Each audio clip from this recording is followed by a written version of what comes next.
Et si Jésus venait aujourd'hui?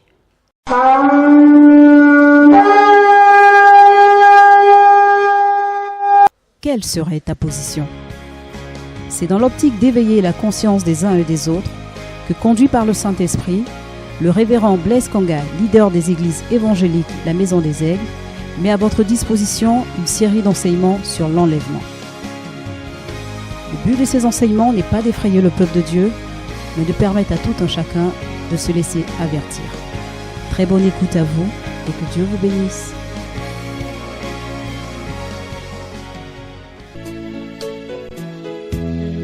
Vie en mai, c'est la vérité.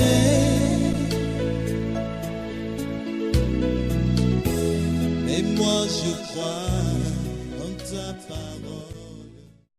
Satan a planifié des projets pour omnubiler le chrétien, pour obnubiler l'enfant de Dieu, pour le focaliser sur les choses de la terre et l'empêcher de regarder, de voir le moment propice que Dieu a réservé pour venir prendre son Église vers lui. Alors, aujourd'hui, nous voulons amener l'Église à prendre conscience qu'on a le devoir et l'obligation de rester éveillé. Nous avons dit ici qu'il y a eu 7 trompettes, il y a aussi eu 7 coupes, il y a aussi 7 sceaux, dont la finalité va se résumer et va finir à la guerre d'Armageddon, qui est la dernière grande guerre qui va avoir lieu sur la terre des hommes. Mais avant que la grande guerre n'advienne, la guerre d'Armageddon, qui va se produire dans la vallée de Megiddo, mais il faut avant cela d'abord qu'il y ait l'accomplissement de la 6e trompette et de la 7e trompette. Nous avons dit ici que la 6e trompette annoncerait la 3e guerre mondiale, qui se voudrait être une guerre tellement atroce, avec tellement de morts, qu'on aura du mal à comprendre, à savoir si oui ou non cela pourrait être possible. La première trompette a désigné la Première Guerre mondiale, qui a fait entre 8,2 et 10 millions de morts. La Seconde Guerre est la Seconde Guerre mondiale, qui a fait autour de 52 millions de morts.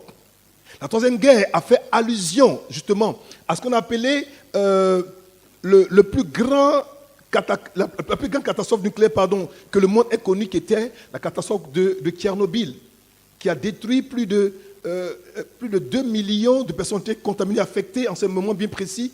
Et on a vu que des hommes, des femmes, des animaux sont morts en grand nombre. Beaucoup ont pensé que la 3e guerre mondiale était la guerre d'Armageddon. Non, non. Nous ne verrons pas la guerre d'Armageddon. Mais nous allons subir la 3e guerre mondiale. C'est pour ça que dimanche passé, j'ai dit que l'enfant de Dieu qui est sage doit s'assurer que sa lampe, c'est-à-dire son esprit, soit alimenté constamment et continuellement de la présence et de la connaissance de Dieu.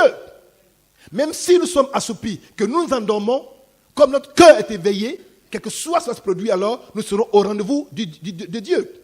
Mais si nous sommes affaiblis, si nous sommes assoupis, et que notre vie n'est pas conforme à celle de Dieu, au moment où simplement le Seigneur viendrait, on sera assoupi, on sera donc comme mort. Vous comprenez ce que je dis? Donc aujourd'hui, on a besoin de prendre conscience de ces choses. Donc après la 6e trompette, viendrait la 7e trompette, qui va annoncer la préparation de l'Église, la séparation des boucs et des brebis, la mise à part de ceux que Dieu a choisis, afin qu'ils fassent partie de ceux qui seront enlevés auprès du Seigneur dans les cieux. Mais pour avoir accès à cette bénédiction, il faut encore être prêt. Est-ce que tu es prêt ce matin? Qu'est-ce qu'il y a dans ton cœur ce matin? La rancune, la rancœur, la méchanceté, le non-pardon, le vol, la convoitise, l'échec, l'impureté, l'adultère, ces choses semblables. Qu'est-ce qu'il y a dans ton cœur? Est-ce que ta lampe est allumée ou ta lampe est éteinte? Qu'est-ce qui motive aujourd'hui ton intérêt? Qu'est-ce que tu cherches sur la terre aujourd'hui? Qu'est-ce que tu veux? La Bible dit que à la fin des temps, au moment où Christ serait à la porte, la foi du plus grand nombre se refroidira. On sera chrétien, mais les chrétiens sans foi. Imaginez-vous déjà, je vous place un tableau. Regardez, il y a d'abord la 3e guerre mondiale qui fait 2 milliards 200 millions de morts. Ensuite, il y a l'enlèvement. Je ne sais pas comment, peut-être qu'on s'appelait 2 milliards, je ne sais pas, peut-être 3 milliards, je ne sais pas. Il va rester combien de personnes sur la terre? Donc, vous qui allez rester sur la terre, enfin, ceux qui vont rester sur la terre, ce n'est pas vous. Vous allez partir un mot. Mais ceux qui vont rester sur la terre, Satan, et c'est ce qui fait qu'il a du travail, parce qu'il n'y a plus beaucoup d'hommes sur la terre. Si on est 6 milliards, que par exemple 4 milliards sont enlevés, enfin 2 milliards sont morts, et puis 2 milliards sont enlevés, qu'il reste 2 milliards. Donc tu vois, tout le monde va travailler, ils vont prospérer pendant 3 ans et demi.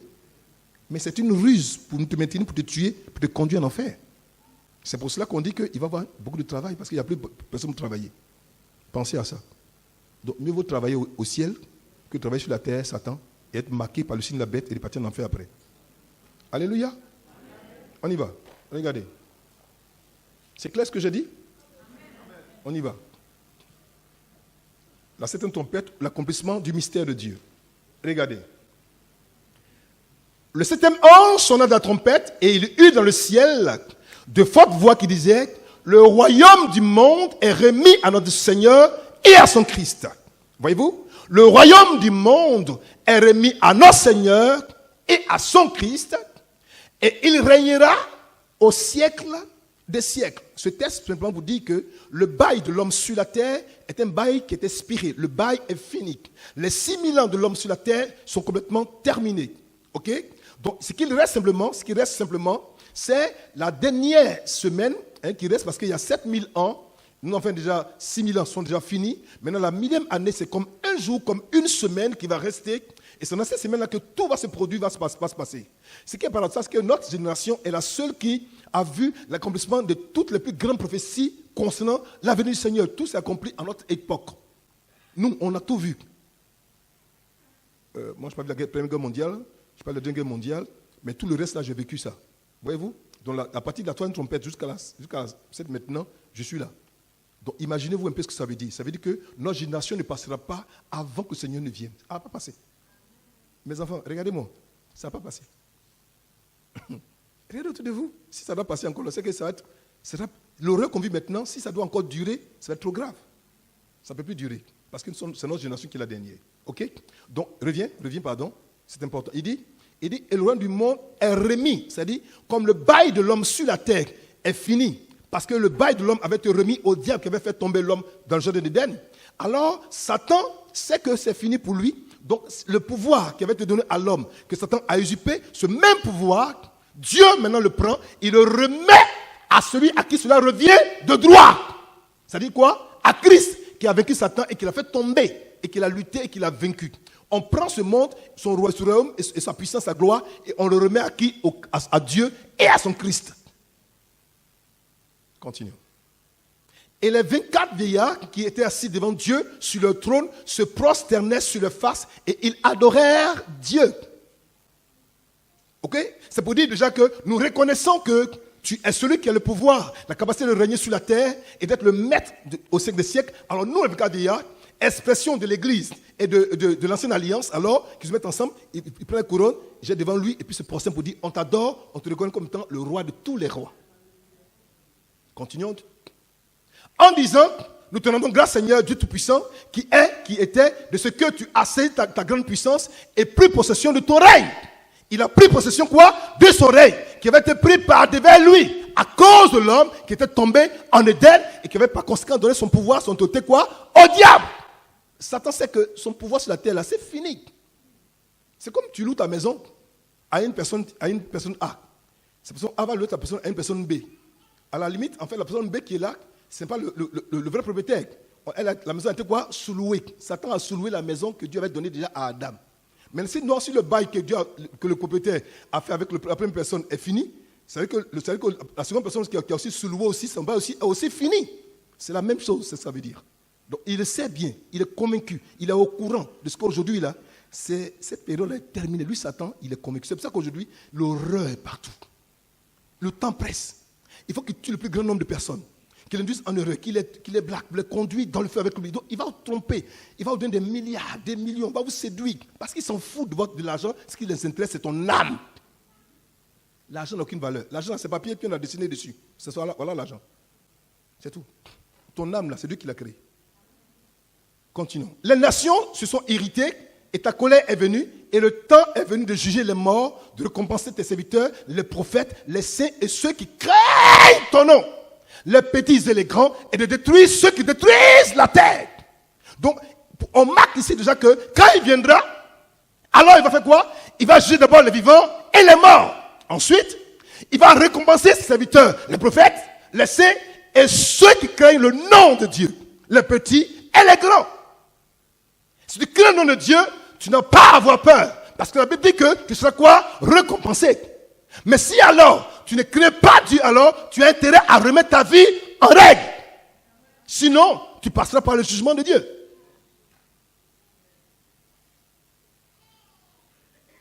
Maintenant, il va détruire quoi? Ceux qui détruisaient quoi? La terre. Tous ceux qui ont détruit la terre par le vol, par le coup d'État, par la sorcellerie, par la méchanceté, par le poison, par toutes ces choses que vous connaissez aujourd'hui, Dieu va les détruire aussi à la fin. Imaginez-vous, j'ai dit déjà, il y a deux types de morts. Maintenant, quand on meurt dans son péché sans connaître Dieu, on va en enfer. Mais l'enfer n'est pas le séjour définitif, c'est un séjour temporaire.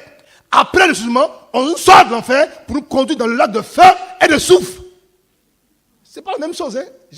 Écoutez, parce que c'est l'enfer, c'est tout. Non, hein? L'enfer, c'est un séjour provisoire. Ton vrai environnement, l'environnement qui te sied le mieux, c'est le lac de feu et de soufre, qui à l'origine était préparé pour Satan, pour le faux prophète et pour la bête. C'est pour les trois que ça va être créé, le lac de feu. Mais comme toi, enfin pas comme toi, pas comme le pécheur, pas vous, parce que vous êtes sauvés d'office. Je vous dis, tu ne peux pas mourir. Contre ton gré, tu vas aller au ciel avec moi. Que tu veux le monde. C'est la vérité. Je suis sérieux. Tous les jours, je prie pour ça. Je dis, Seigneur, ceux-là, non, je les prends pour aller au ciel.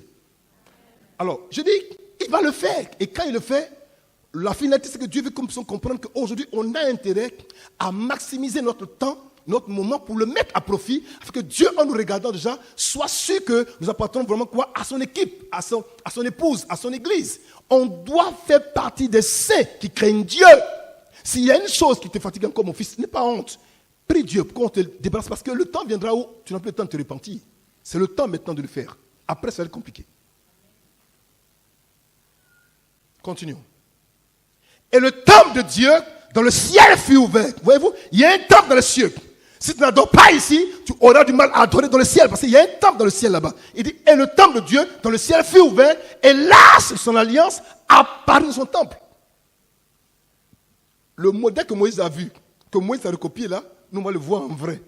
Ça, c'est énorme, ça. La vraie arche que Moïse a vue, que Moïse a reproduit là, nous allons la voir. Si l'arche de l'alliance sur la terre a eu autant de puissance, imaginez-vous l'arche originelle, l'arche originale. Imaginez-vous sa puissance et sa gloire. Et je soupçonne que c'est pas cette arche-là que les Juifs l'appellent le générateur de Dieu. Si l'arche qui a été représentée, qui était une copie, a eu autant de puissance, et que cela a aidé Israël à gagner tous les combats, imaginez-vous l'arche originelle et originale. Le pouvoir que cette arche peut avoir à appliquer sur les 5 corps sur la terre. Ce n'est pas elle qui sont quoi? Aspirée comme un aimant. Seigneur mon Dieu. Il dit, il eut des éclairs, des voix, des tonnerres, un tremblement de terre et une forte grêle. Continuons. Regardez. Ce test va venir corroborer le premier test pour montrer comment est-ce que ça se produit de façon pratique. Regardez. Il dit, voici, je vous dis quoi? Un mystère. Je vous dis, un mystère est une chose voilée, mais qui n'est pas révélée à tout le monde, mais révélée seulement à ceux qui ont la capacité de percer ce mystère pour voir ce qu'il y a quoi au-delà. Lorsqu'on révèle un mystère, on suppose qu'une vérité importante doit être quoi? Communiquée, donnée et révélée. Regardez. Il dit, nous ne mourrons pas tous. Tous ne mourront pas. Ça veut dire que nous sommes si assis, peut-être que nous devons mourir, peut-être que nous ne devons pas mourir, mais ce qui est sûr, c'est que nous tous, on a un rendez-vous quoi? Dans les cieux. Regardez. Il dit, mais tous, nous serons quoi? Changés. Continuons. En un instant, en un clin d'œil, à la dernière trompette. Ça veut dire qu'après la 6e, il y aura quoi? La 7e, dont le rôle, dont la mission, c'est de faire quoi? De rassembler, de préparer l'église en un corps pour qu'elle soit quoi? Enlevée vers Dieu. Mais quoi? Au son de la dernière trompette, alors une chose va se produire. C'est ce qu'on entend là, on a entendu tout à l'heure, on a tous entendu ça. Et quand ça se fait déjà, c'est-à-dire, peu importe là où tu seras, même si tu es sous un béton, dans un bunker, tu vas sortir du bunker. Pourquoi? Parce que la puissance de Dieu, sa gloire, étant relâchée, étant libérée déjà, aucune matière physique ne pourra retenir un saint que Dieu appelle à la rencontre avec son Fils dans les airs. aucune matière, aucun bunker, aucun mur, aucun ciment, aucun béton, aucun fer, rien ne peut t'empêcher de sortir. Au moment où tu entendras la trompette, tu seras aspiré comme ça. Ton corps sera changé, comme le corps est changé, ton corps aura capacité alors de traverser quoi? La matière. Ah, Seigneur, est-ce que vous réalisez ce que ça veut dire? On va opérer comme le Christ quand il est ressuscité. C'est énorme ça. Il dit, la trompette sonnera et les morts ressusciteront incorruptibles. C'est en premier, c'est d'abord ceux qui sont morts en Dieu, les saints qui sont morts, qui en priorité vont quoi? Revenir à la vie. Je vais te dire juste que ce mystère. Ils reviennent à la vie, ils sont d'abord enlevés. Maintenant, nous qui sommes restés, nous les vivants qui sont restés, les vivants, partout où on sera, alors notre corps qu'on aura maintenant sera quoi? Changé, sera quoi? Transformé. Et au moment où changé, transformé, automatiquement, Dieu nous a la capacité de nous élever dans les airs. Donc c'est-à-dire que si ton corps n'est pas transformé, tu ne pourras pas t'élever. Je me suis demandé alors, qu'est-ce qui peut empêcher le corps de se transformer? Ah, maman, merci. Qu'est-ce qui peut empêcher le corps de se transformer? De se changer? En un corps incorruptible. Qu'est-ce qui peut empêcher le corps? C'est le péché. S'il y a le péché, ton corps ne pourra pas se transformer. Tu seras là. Tu sais que ton frère monte, ta soeur monte, tes cousins montent, ton voisin monte. Et tu commences à te battre. Seigneur, je ne comprends pas. Parce que ton corps, il y a un élément. Il dit, assurez-vous qu'il n'y ait pas de levain dans cette partie-là. Il ne faut pas, ne mettez pas ça dedans. Si il y a le levain dedans, ça va être compliqué. Ça va gâter l'affaire.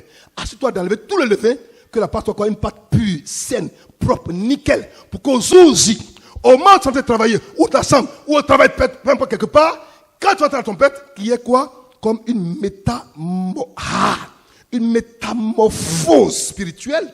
Et le corps de péché, le corps de maladie, le corps de soucis, le corps de problème, entièrement prend un corps glorieux.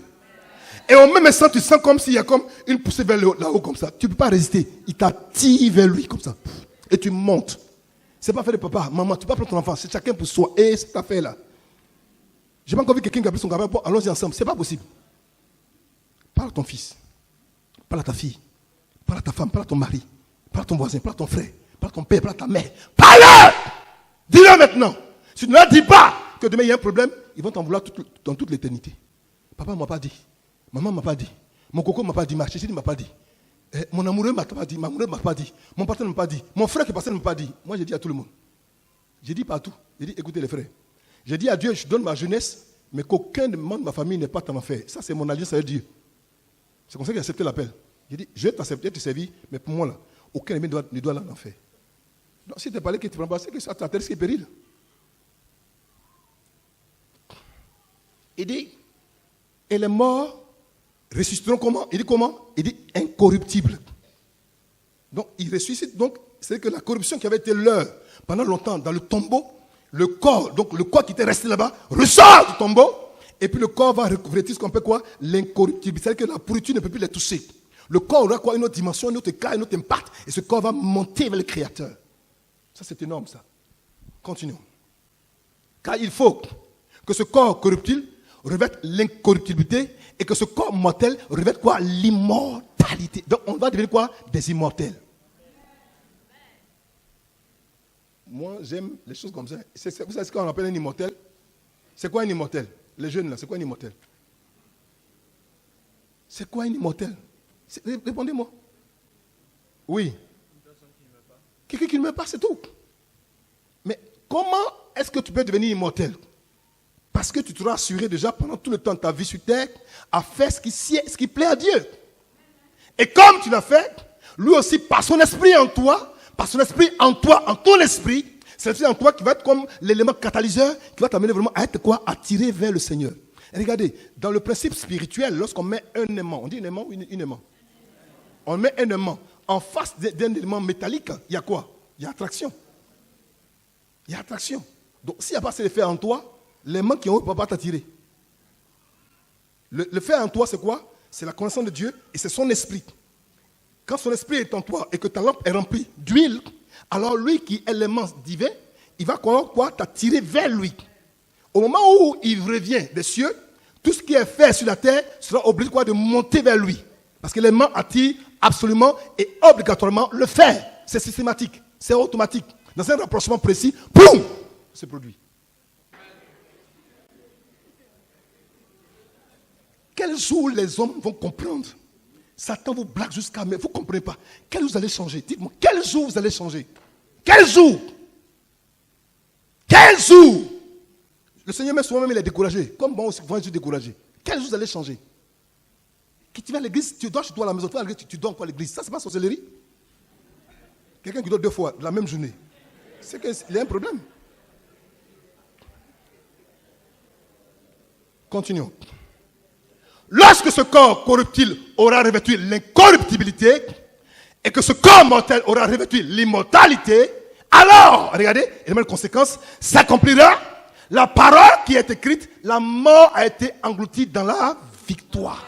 Ça c'est énorme, ça c'est énorme, c'est énorme ça.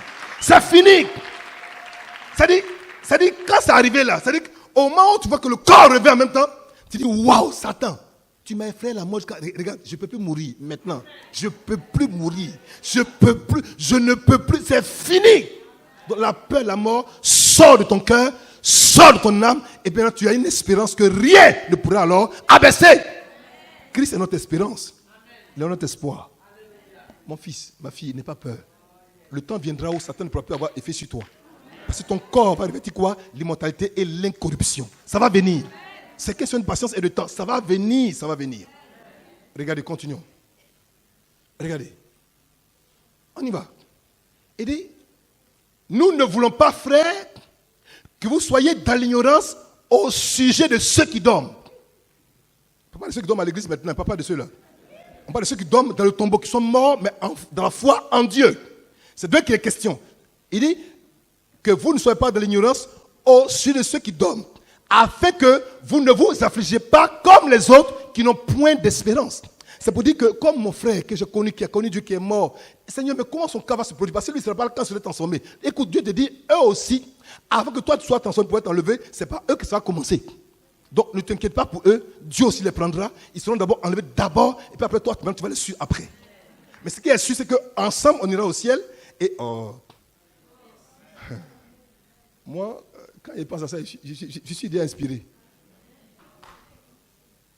Il dit, à un signal donné, regardez, souvenez-vous de la parabole des 10 vierges. Quel a été le signal? Qui a crié? Qu'est-ce qu'il a dit? Regardez. Qu'est-ce qu'il a dit? Bon, ceux qui n'étaient pas là, taisez-vous, mais ceux qui étaient là, parlez. Qu'est-ce qu'il a dit? Il a dit, voici l'époux. Mais on, en fait, c'était qui? Qui est on? Qui est on? Qui est on? On a dit que on était la lampe qui était à côté de chacun. Et que la lampe criait pour nous réveiller parce que la lampe là c'est la parole de Dieu qui nous interpellait. L'esprit de Dieu qui est en toi, qui est dans ta lampe à toi, qui est ton esprit, va t'éveiller au moment opportun. On avait dit ça déjà, ok? Venez à l'église, vous allez comprendre ces choses, ok? Il dit, oui c'est la vérité. Parce que tu vas te déconnecter quand on parle. Il dit, à la voix d'un archange. Donc, à un signal donné d'abord, à la voix d'un archange. Et si on parle d'un archange, on fait allusion implicitement quoi? À Michael. Parce qu'il savait que la Bible parle en Daniel chapitre 10, verset 3, qu'il y a d'autres archanges. Mais celui qu'on connaît, qu'on a nommé dans la Bible, c'est quoi? Michael, le chef de l'armée de Christ. C'est lui qui va s'assurer qu'aucun de ceux que Christ a gagné, a sauvé, a racheté, ne manque à l'appel de Christ. Aucun ne manquera. Écoutez, il dit, au son de l'appel de Dieu, descendra du ciel et les morts en Christ ressusciteront premièrement. Voilà l'étape. Les morts ressuscitent d'abord premièrement. Ensuite, nous les vivants, qui serons restés, nous serons tous ensemble. Regardez. Tous ensemble quoi? Enlevés. Avec eux, sur des nuées, à la rencontre du Seigneur dans les airs. Je m'arrête là. Regardez. Nous les vivants qui restons, on voit déjà les morts qui sortent comme ils sont ça sort. Et puis on regarde. Parce que ça va suivre ça déjà. C'est pas qu'on a tout. Donc on observe, on regarde. Frère, c'est là que tu dis, Seigneur, il ne faut pas que j'ai manqué l'appel. Seigneur, aïe, quoi Dieu est sorti? Catherine est sorti. Oh, Bougari est sorti. Oh, Alfred est parti. Oh, tu te sauves, tu te sauves. Seigneur, je suis prêt. Mon ami, faut pas te chauffer, tu vas voir. Faut pas te chauffer, tu vas voir. Tu vas rester. Alléluia. Au moment où tu vois que les morts sortent et que tu vois ces choses déjà, tu te rends compte que ton espérance, ta délivrance, ta libération n'est pas loin. Ton cœur va commencer à changer d'esprit. Tu dis, ah, le moment est arrivé, Seigneur. Ces choses bizarres de la terre, les souffrances, les misères, la maladie, la guerre, les pauvretés, les épidémies, les pandémies, ces choses vont commencer à finir. Et au même instant, tu vois que ton corps se transforme en même temps. Ça se change. Tu vois, ah, mon bras. Oh, mes pieds. Ah, hey, hey. Waouh. Tu es prêt. Et puis maintenant, au moment où les morts sont finis de partir, puis tu vois, fia, tu es parti.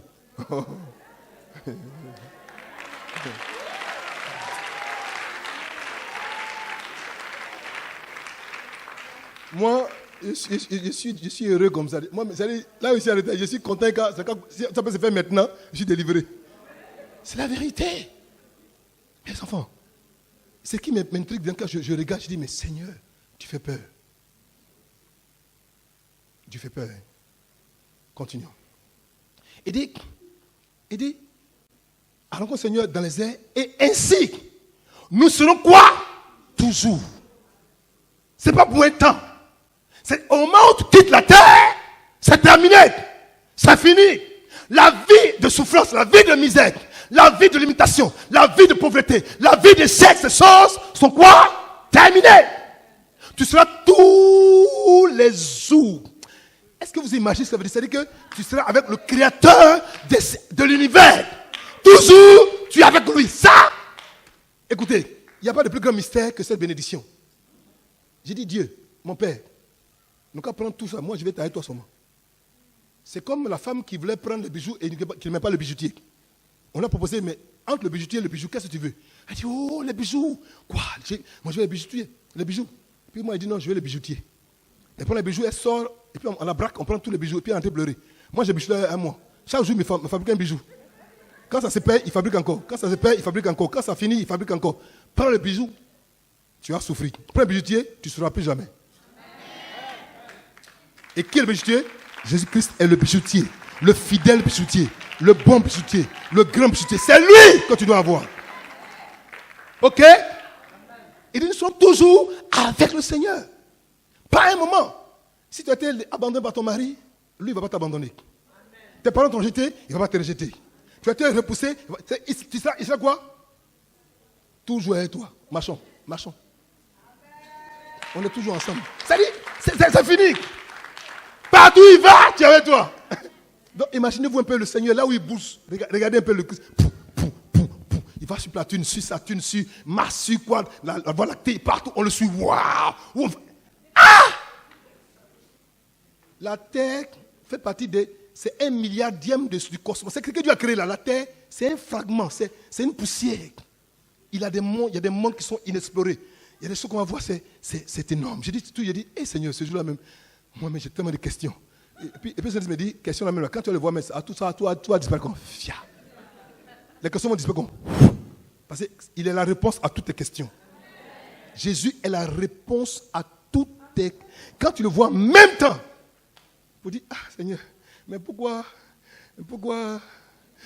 Gaspard? Et puis il m'avait jeté là. Vous savez, Gaspard même, lui-même, il est joli comme ça. Quand vous regardez, mais vous oubliez tout ça, vous oubliez tout.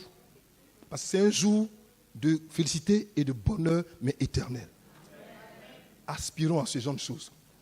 Lève la main droite, fais comme ça. Dis Seigneur, je sais qu'au jour J, au jour du rendez-vous divin, je serai là, à mon poste. Je ne manquerai pas à l'appel. Père, je ne manquerai pas à l'appel. Souviens-toi de moi, ton fils, Boukanga Blaise. Quand tu viendras dans ta gloire, quand tu viendras dans ta gloire, Père, souviens-toi de moi, ton fils, Boukanga Blaise, et prends-moi avec toi, au nom de Jésus. Dis amen bien.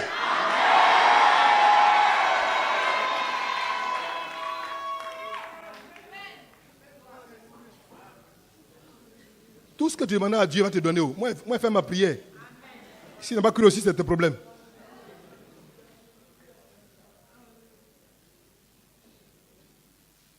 Continuons. Regardez. Il dit, consolez-vous donc les uns les autres par ces paroles. Donc, je vous console le matin pour dire, ma fille, ça va finir un jour. Ce que tu enduis là, ça va finir. La maladie là, ça va finir. Les blocages là, ça va finir. Le manque d'argent, ça va finir un jour. Mais un jour, tu seras avec le Seigneur, mais pour toujours. Ça, c'est... Ah, Seigneur. C'est-à-dire quand on parle, on voit le Seigneur comme un homme. C'est-à-dire, je n'ai pas du Créateur. Dieu, le Créateur, celui qui n'a pas de commencement de vie et qui n'a pas de fin de vie. Lui, on ne sait pas où il est. Il est là. Il est là. C'est lui, tu savais, tous les jours. C'est-à-dire, matin, tu es avec lui. Ami, tu es avec lui. C'est-à-dire, ça c'est... Cette affaire-là. Bon. Aimez le Seigneur. Continuons, mon ami, continuons. Quelle est la certitude que nous avons que l'enlèvement aura bel et bien lieu? Qu'est-ce qui me dit que c'est ce qu'il dit là, on sera dû enlever, que ce n'est pas une vie d'esprit? Les gens disent aussi que c'est des conneries, les extraterrestres vont prendre des gens partis. Ce n'est pas extraterrestres, hein. Les extraterrestres, ce sont des démons. Ils sont liés, ils sont vaincus au nom de Jésus. Je suis sérieux. Regardez. 3 événements majeurs ont eu lieu pour témoigner de cette vérité, de cette réalité. Regardez, premier événement. L'enlèvement d'Enoch. Est-ce que la Bible dit qu'Enoch a été enlevé? C'est écrit ou ce n'est pas écrit? Regardez. Il dit ceci. Il dit, Enoch, après la naissance de Métouchéla, marcha avec Dieu 300 ans et il engendra des fils et des filles. Tous les jours d'Enoch furent de 365 ans. Enoch marcha avec Dieu, puis il ne fut plus parce que Dieu le prit. Enoch, après avoir marché avec Dieu, tellement Dieu l'a aimé, donc Dieu l'a pris. On dit Dieu le quoi? Il ne fut plus parce que Dieu le prit. Il a pris, puis il l'a enlevé, il est parti avec lui. D'accord? D'accord? Donne-moi le second test. Laisse tomber, prends-moi le second test. Donne-moi Hébreux 11, 5 à 6, version parole vivante. Hébreux 11, 5 à 6, version parole vivante.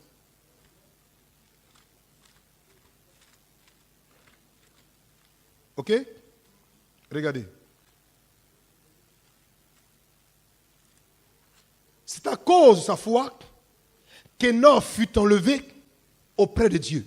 C'est à cause de sa foi qu'Enoch fut enlevé auprès de Dieu sans avoir dû passer par la mort. Un jour, on ne l'a plus trouvé parce que Dieu l'avait enlevé.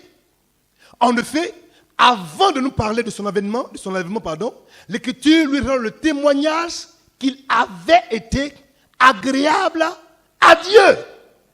Donc, je me suis dit, donc, si je veux être enlevé, je dois m'assurer d'avoir quoi? La foi. Et ensuite quoi? D'être agréable à Dieu. C'est écrit noir sur blanc. C'est pas moi qui ai dit. Ok? Je reprends. C'est à cause de sa foi qu'Enoch fut enlevé auprès de Dieu sans avoir dû passer par la mort. Un jour, on ne l'a plus trouvé parce que Dieu l'avait enlevé. En effet, avant de nous parler de son enlèvement, l'Écriture lui rend le témoignage qu'il avait été agréable à Dieu. Mais c'est quoi être agréable à Dieu? C'est ça la question. Est-ce qu'aujourd'hui il y a encore des hommes et des femmes agréables à Dieu, qui aiment Dieu, qui servent Dieu, qui sont séparés du monde et qui ont embrassé la cause de Christ? Est-ce qu'il existe encore ces hommes sur la terre? Des hommes qui aiment Dieu comme Enoch, qui a marché avec justice, avec droiture, avec intégrité, avec obéissance, avec fidélité auprès de Dieu. Est-ce qu'il existe encore ces hommes sur la terre maintenant? Il y a encore des femmes qui aiment Dieu, qui passent le temps de prière pour Dieu, qui gagnent des âmes pour Dieu, qui évangélisent pour Dieu, qui font ce qui plaît. Est-ce qu'il y en a encore? Est-ce que ça existe encore ces femmes-là? Ça existe encore? Si c'est le cas, au jour marqué, Dieu, à cause que tu plais à Dieu, il va te prendre avec lui. Ça, c'est trop formidable, ça. Continuons. Regardez, verset 6. Or, sans la foi, il ne saurait être question de lui être agréable. Pour être agréable à Dieu, il faut avoir la foi. Je dis à quelqu'un en semaine que, écoute, si un homme qui a la foi, c'est un homme forcément qui aime Dieu. C'est clair. Parce que si tu n'aimes pas Dieu, tu peux avoir la foi de Dieu. Pour avoir la foi de Dieu, il faut aimer le Dieu en qui ta foi est placée. Donc, il dit, sans la foi, il ne saurait être question de lui être agréable. Si quelqu'un s'approche de Dieu pour entrer en communion avec lui, c'est ça, aimer Dieu, entrer, avoir une communion d'intimité, une communion de bonté, une communion de partage avec Dieu, il dit, il faut bien qu'il croie d'abord à son existence et qu'il ait la conviction que Dieu récompense ce que cherche de tout leur cœur. Ça, c'est énorme. Dieu va récompenser ta foi si vraiment tu crois en lui vraiment. Il va récompenser ta foi. On y va. Deuxième événement. Après Enoch, regardez. 2 Rois 2, verset 11, verset parole vivante. Verset Bible en façon courant. Regardez. Pendant qu'il marchait et s'entretenait, un char étincelant, tiré par des chevaux éclatants de lumière, les sépara. Et aussitôt, Élie fut enlevé au ciel dans un tourbillon de vent. Continuons. Reviens. Il fut enlevé dans un tourbillon de vent. Regardez, je me suis amené à chercher et j'ai compris que ce qui a enlevé Élie, en fait, ce tourbillon de vent, dans les anciennes versions hébraïques, ça a été démontré qu'en fait, ce tourbillon de vent était une nuée d'anges. Parce que ce sont les anges, c'est aux anges que Dieu a confié la mission de préparer l'église avec le corps, avec le Saint-Esprit, pour qu'au jour J, nous serons enlevés dans les airs avec lui. En fait, le char de feu et le char étincelant, en fait, c'est aussi une catégorie d'anges. Vous allez remarquer que lorsqu'on parle de Christ, pardon, du Seigneur, notre Père, notre Dieu, on dit il est monté quoi sur un chérubin et il vole. Il est monté sur le chérubin, il le prend comme un char. Dieu est monté sur le chérubin et il vole. En fait, j'ai compris que le char en question qui est ici, c'est une image spirituelle pour montrer qu'il y a un type d'ange dont la mission, dont le rôle déjà, quand il y a un besoin, c'est de construire vraiment comme un char spirituel et emporter ceux qui meurent vers Dieu dans les cieux. Mais au jour de l'enlèvement, ces mêmes anges vont venir par myriades, des milliards. Ils vont descendre sur la terre pour profiter de ça, pour que chacun de nous, on soit attiré vers Dieu dans les cieux. Regardez, je vous pose une question. Le jour de la transfiguration, combien de personnes il y avait sur le mont des Oliviers? Combien de personnes? Question pour un champion. Réfléchissez bien. Hein? Vous savez qu'il ne parle pas parler, il ne peut pas poser de questions. Il y a combien de personnes dessus? Vous voyez, maintenant, il ne connaît plus rien. C'est 3. Il y a qui? Qui a dit non? Qui? Ensuite? Donc, qui me parle? Oui. Oui.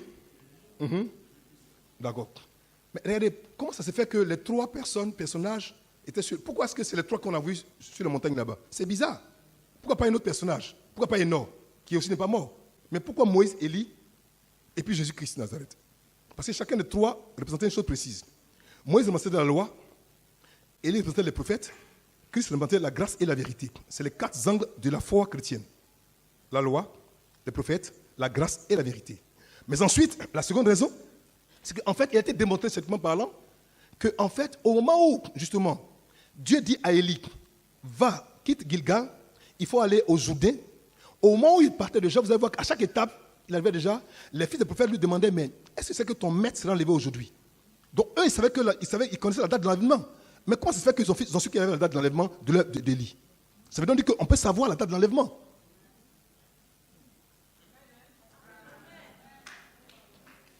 Je reprends, chrétien, ouvrez vos esprits, fermez vos oreilles. Et puis regardez-moi. Je dis, au moment où Dieu invite Élie, il dit, Élie, finis de consacrer Élysée déjà, tu as fini ton travail déjà, mais il faut aller au Jourdain. Parce que j'ai un travail pour toi à faire là-bas. Il quitte Gilgal, il s'en va.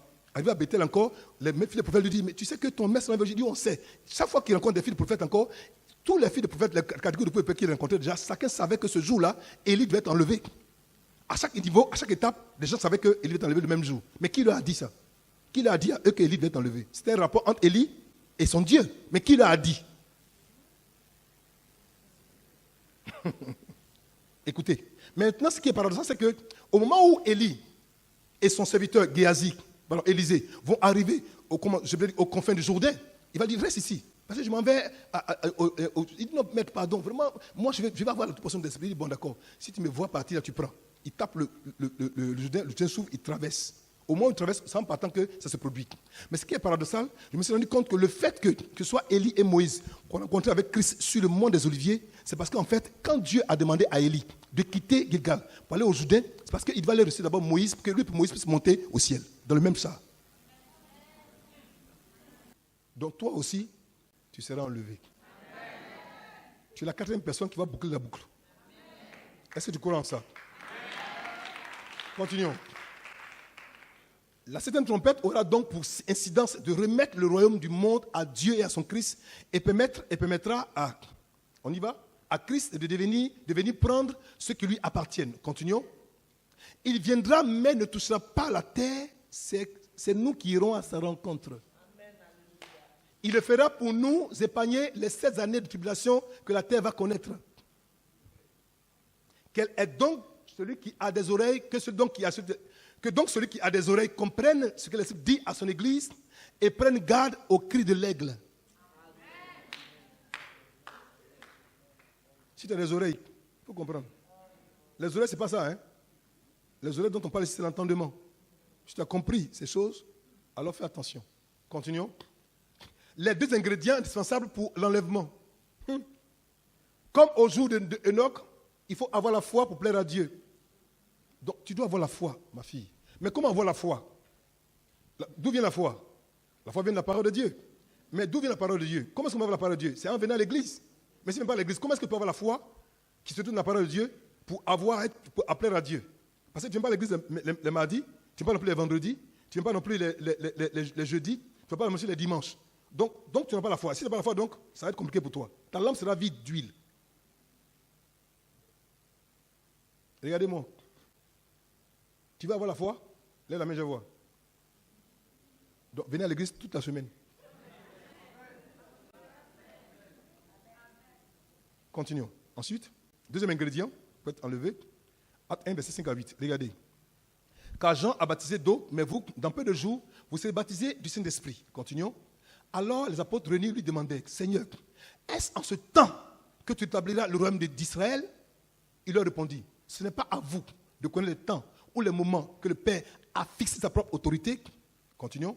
Mais vous, mais vous recevrez une puissance. Le Saint-Esprit suivant sur vous et vous serez mes témoins. En fait, alors que vous devez chercher à savoir quand ça va se produire, ce n'est pas important. Si tu as la puissance, que tu as la foi, peu importe là où tu seras déjà, tu seras enlevé. Vous voyez ce que je veux dire? C'est-à-dire que peu importe que je ne cherche pas la date, mais si j'ai la foi, que l'Esprit Saint-Esprit est dans mon esprit, que je suis imbibé de l'Esprit de Dieu, donc peu importe, je me trouve déjà, que je connaisse la date ou je ne connaisse pas la date, peu importe, je serai enlevé. Donc 2 choses, 2 ingrédients. Premièrement, il faut avoir la foi. Secondairement, le Seigneur dit que le plus important pour vous, ce n'est pas savoir quel jour, à quel moment, mais il faut avoir l'Esprit Saint. Mais pour avoir l'Esprit Saint, il faut venir à l'église pour avoir la parole, pour avoir la foi. C'est lié. Parce que la puissance de Dieu procède de la connaissance de la parole de Dieu. Et de la foi qu'on a, c'est qui produit la puissance de Dieu en question. Il dit, vous serez mes témoins à Jérusalem, dans toute la Judée, dans la Samarie, et jusqu'aux extrémités de la terre. Pour être témoin, il faut avoir l'esprit. Pour être témoin, il faut avoir la foi. Pour être enlevé, il faut avoir la foi. Pour être enlevé, il faut avoir l'esprit. Il faut avoir les 2 choses. Alléluia. Que Dieu vous bénisse.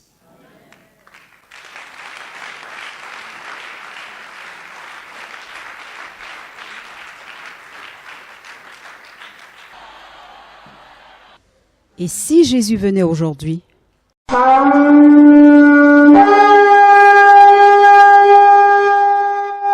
quelle serait ta position? C'est dans l'optique d'éveiller la conscience des uns et des autres que, conduit par le Saint-Esprit, le révérend Blaise Conga, leader des églises évangéliques La Maison des Aigles, met à votre disposition une série d'enseignements sur l'enlèvement. Le but de ces enseignements n'est pas d'effrayer le peuple de Dieu, mais de permettre à tout un chacun de se laisser avertir. Très bonne écoute à vous et que Dieu vous bénisse.